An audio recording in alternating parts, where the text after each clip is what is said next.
I want to bring into this conversation Chris McGreal.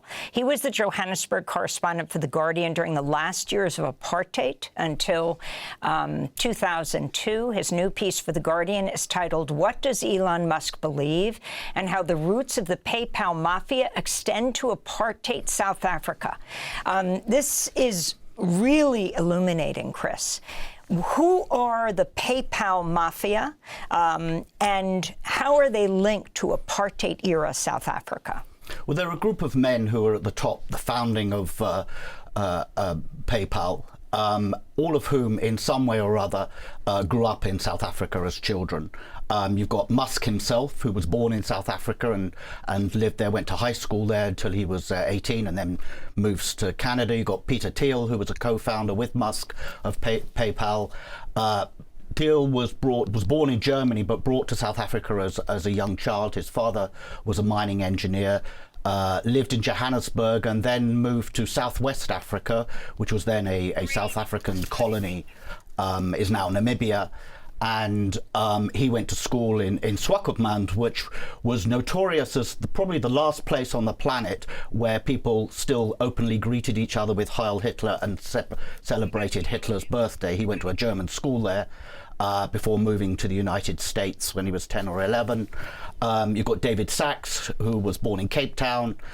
He's big in PayPal and is now Trump's AI and crypto czar. He moved to Tennessee as a relatively young child, but grew up in the white South African diaspora there. And you've got Roelof Botha, who was the son of Pik Botha, the grandson of Pik Botha, the last foreign minister of apartheid South Africa. He was the acceptable face of apartheid. You'll remember he used to run around the United States trying to put a gloss on how they were reforming things and that everything was getting better, which apparently it wasn't. But so you see those four key people at the top of PayPal, and they all have this, very intimate connection to South Africa. So we just played Errol Musk, that's Elon Musk's father. Talk about what the significance of what he said and also how he gained his wealth in South Africa and when these men left South Africa. So, well, Errol Musk still lives in South Africa, which is why, of course, kids. Errol Musk made his money in lots of different ways, but the main way was he had investments in emerald mines in Zambia, and he became extremely wealthy. Now, the conditions on those mines were notoriously bad, as they were on mines throughout sort of southern Central Africa. He made a lot of money from that, so much so that when Musk's mother divorces him, there's listed a jet, a yacht, several houses in the divorce settlement. So he was extremely, extremely rich. Musk himself, he stayed in South Africa till he was 18.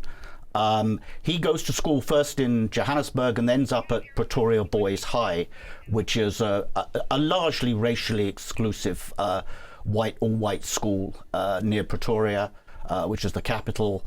There was a quirk of it in which there were some black students. I think the first black student in the school was the son of a foreign diplomat, but the diplomat came from one of the black homelands that only South Africa recognized as independent, part of the apartheid structures. Musk has a Canadian passport through his mother, because Musk's mother's father was, mother's parents were Canadian, and there's a whole story there. I mean, Errol Musk regarded himself as an anti-apartheid liberal.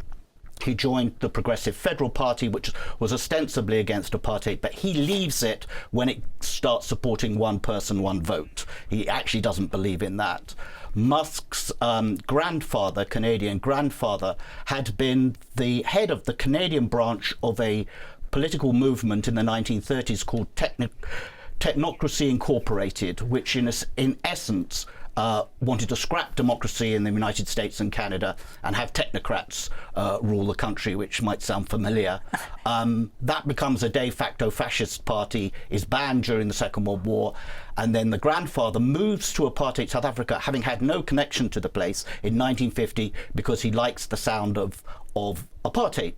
And even Errol Musk says of the grandfather, he was an open neo-Nazi. This is Errol Musk's father, Errol, on Podcast and Chill with Mac G, discussing Elon Musk's mother's father, Joshua Haldeman, alleging he supported Nazis in South Africa's apartheid. Her parents, by the way, were very fanatical in favor of apartheid. This is quite interesting. Her parents came to South Africa from Canada because they sympathized with the Afrikaner government. They used to support Hitler and all that sort of stuff. But they didn't know, obviously, I don't think they knew what the Nazis were doing. But they in Canada, they were in the German party in Canada, and they sympathized with the Germans. Yeah. So when the Afrikaners government came into power here in 1948, then May's father, who was quite an interesting guy, he was a very good pilot, he said he wants to be with the Afrikaners because he agrees with apartheid. So again, that's Errol Musk, Elon Musk's father. As we begin to wrap up this discussion, if you can talk about what has just happened, the power of the PayPal mafia now in determining perhaps that the U.S. would cut off all aid to South Africa and accept Afrikaners as refugees to the United States. Yeah, I mean, it's pretty astonishing.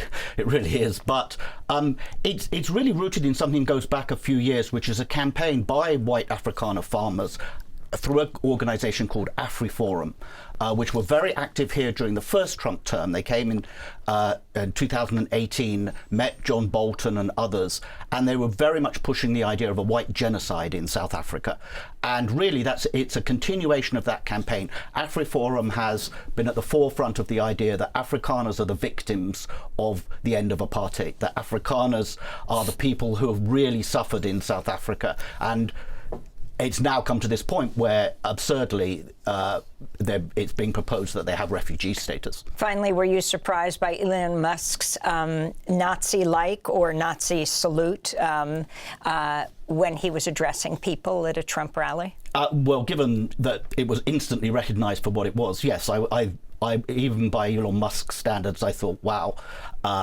I wasn't surprised that he then tries to pretend it wasn't what it was, and he comes up with all kinds of other explanations. But I think almost everybody that watched that instantly went, oh, we know what that is, and assumed that Elon knew what it was as well. Chris McGreal, longtime Johannesburg correspondent for The Guardian, will link to his piece How the Roots of the PayPal Mafia Extend to Apartheid South Africa. And we'll do part 2 of this conversation and post it online at democracynow.org.